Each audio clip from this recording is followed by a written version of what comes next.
Is this what your students look like? As a teacher, the most frustrating thing to me is a student who I feel may be disengaged. After sitting and reflecting upon the situation and why they are disengaged, more times than not, it is not the student's fault. Most of the day, they are simply bored or uninterested. I remember back to my childhood. I can still tell you some of the wonderful things some of my teachers did in class. On the other hand, I can tell you about many of the teachers who bored me to death. After reading the article 5 Ways to Engage Students by Amanda Ronan, I realized that there are many ideas out there to help teachers to get the students engaged and excited about learning. This particular article focused on 5 different ways. The article listed the use of one-to-one devices, design-based learning experiences, teaching coding, keeping the content relevant, and cultivating mindfulness as the 5 best strategies.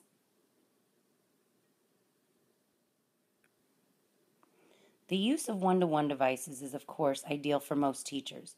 Whether it be iPads or computers, the one-to-one concept really benefits the students. The reality of the situation is that there is not enough funding in most school districts to allow for one-to-one devices in every classroom. I think about the 5 laptops and 1 iPad that I have in my class and realize that although I provide students with the opportunity to use the laptops on a regular basis, the iPad is a little more difficult. I have a tough time figuring out how to spread the time on the iPad evenly and how to allow the chance to create the same project with every student with so little time and only 1 iPad. Design-based learning experiences are great for the students. They really help get your students involved while providing them with a feeling of involvement in the lesson versus just listening to the lecture. It helps with their problem solving as well. This is something that I'm trying to incorporate more into my class through the use of the iPad. The students love creating projects using the iPad. Coding is amazing and can be incorporated into all content areas. Up until now, I've used coding for those students who need to be pushed and who are bored with some of the curricular materials. What I am realizing is that coding can be truly beneficial to all students. I need to work to provide coding opportunities to all students and not just my house students. Keeping the content relevant is extremely important across all curricular areas. If students feel that their teacher is in touch with things that matter to them, they are more likely to maintain their focus. There have been times during lessons where I feel as though I'm losing my students.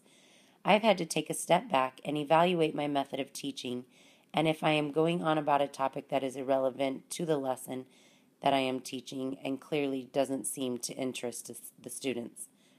What I have found has been helpful is when I am able to relate a topic back to something or someone my students have interest in. You can see their little ears perk up when I do this. It is extremely important for students to understand their strengths and weaknesses. Cultivating mindfulness is one of my biggest weaknesses. I have always looked at my first graders as being too young to understand their triggers. What I am realizing is that pointing out their strengths and providing them with strategies to help them with their weaknesses is truly beneficial. It helps them to become more familiar with who they are as an individual. Times are changing, and so is the classroom. This article really made me sit back and think about how I not only currently engage my students in the classroom, but how I can improve and make necessary changes going forward.